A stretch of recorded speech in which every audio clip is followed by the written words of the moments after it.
L'exposition La folie en tête s'articule autour de 4 collections de psychiatres du XIXe siècle.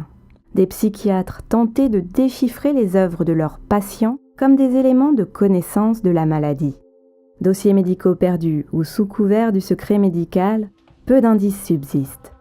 Voici la vie d'une psychanalyste. On peut repérer, l'inconscient qui se traduit dans le tableau et qui peut révéler comme ça un traumatisme. C'est vrai, quand ils sont capables d'avoir des sublimations, comme on appelle, ou d'être créatifs, ça prouve qu'ils vont mieux. Et c'est vrai que quand un patient psychotique décompense, à ce moment-là, il ne peut plus créer. La décompensation intervient quand l'état du patient se dégrade. Besoin de remplir tout l'espace et œuvres fragmentées, voyons ce qu'il y a de fou dans les œuvres de 3 artistes schizophrènes. Le patient a fait une grippe et à la suite de ça, il a fait une dépression avec des hallucinations et des automutilations et il a été hospitalisé pour une schizophrénie. Ici, c'est un banquet. Là aussi, c'est un banquet.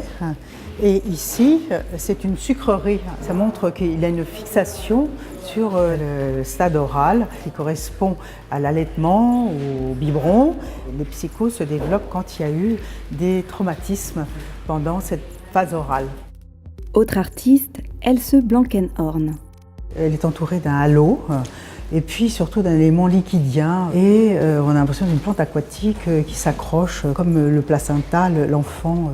C'est peut-être Else avec son fils, puisqu'elle a eu un fils alors qu'elle était en hôpital psychiatrique. Quelque part, la grand-mère, la mère et la fille qu'on retrouve dans cette histoire. Elle a décompensé sur le mode schizophrénique après sa grossesse.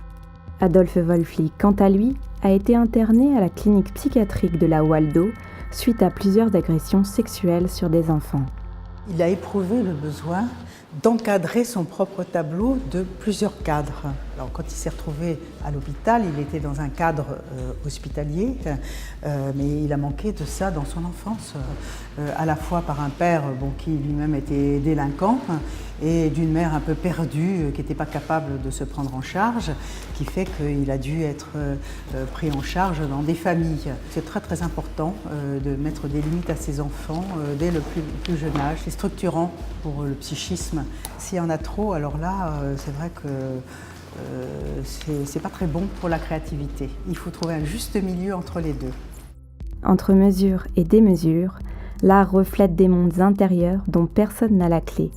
Des mondes qui permettent aux patients d'exister, propices à l'interprétation.